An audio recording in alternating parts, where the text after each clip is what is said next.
White Rabbit, Speckle the Hen, and Little Mouse were three friends who lived together in the same house. They loved one another dearly and never argued. However, White Rabbit and Little Mouse were very lazy. Speckle did all the housework on her own. From morning until night, she worked non-stop, mopping the floors, sweeping, cooking meals, and washing the dishes. Meanwhile, White Rabbit and Little Mouse would sit comfortably in their armchairs watching television. Speckle patiently waited, hoping that one day her friends would realize their mistakes. I should give them time. One day, they will surely understand. She would say to herself. One day, Speckle was again in the kitchen preparing dinner. While her friends chatted as usual, she sighed softly. Let me finish cooking quickly so I can join them, she murmured.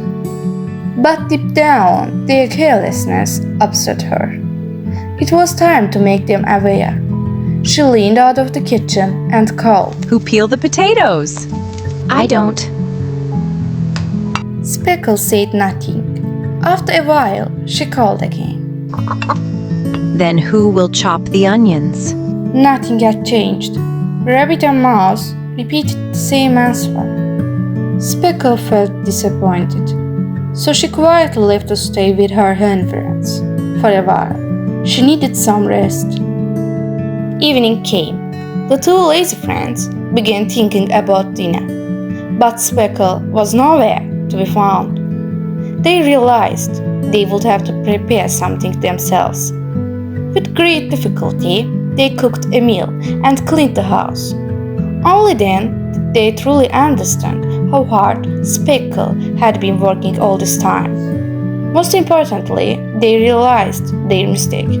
They felt deeply ashamed. For several days, they stayed without Speckle. They began to miss her terribly. In truth, Speckle missed them too. Soon, she sent word that she would return home that evening. The friends were overjoyed. They prepared a surprise for her, cooked dinner, cleaned the house, and wrote a big note. Dear friend, you are very precious to us. We understand our mistake. Please forgive us. When Speckle walked inside, her eyes filled with tears. She hugged her friends tightly. From that day on, the three friends lived happily and kindly together. Kemal was very ill. He spent his days in bed. Because his illness was contagious, other children were not allowed to visit him. Day by day, Kemal felt more bored and lonely. He missed his friends deeply, but there was nothing he could do. All he could do was look outside through his window. Lately, he had been feeling especially down. One day, as he sat by the window, something in the yard caught his attention. He rubbed his eyes in disbelief. It was a penguin, eating a sandwich. The penguin walked up to the window, looked at Kemal, and said, Good afternoon. Then it turned around and disappeared. Kemal couldn't understand what was happening. Before he could gather his thoughts, he saw a huge balloon floating outside. Something was inside it. As it came closer, he saw clearly a monkey bouncing around inside the giant balloon. Music began playing soon after.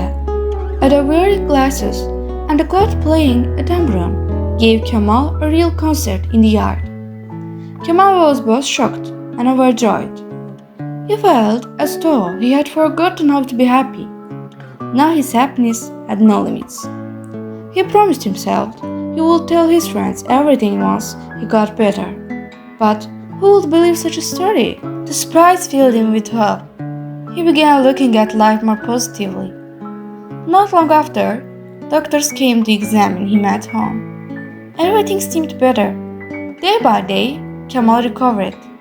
Soon he would be able to return to school. Finally, the doctor examined him one last time. Kemal was completely healthy. He could finally reunite with his beloved friends. He couldn't wait to tell them everything in class. He was waiting for his dismay. Ahmed and the others. Suddenly, he noticed a brochure inside Ahmed's books. When he looked closely, he realized it was from a circus troupe. On the brochure were pictures of a sandwich-eating penguin, a monkey rolling inside a balloon, and a god playing a tambourine. Camel understood everything. It had all been his friend's doing. He thanked God for having such wonderful friends. From that day on, whenever Camel saw a sad or sick child, he did what his friends had done. He brought them joy.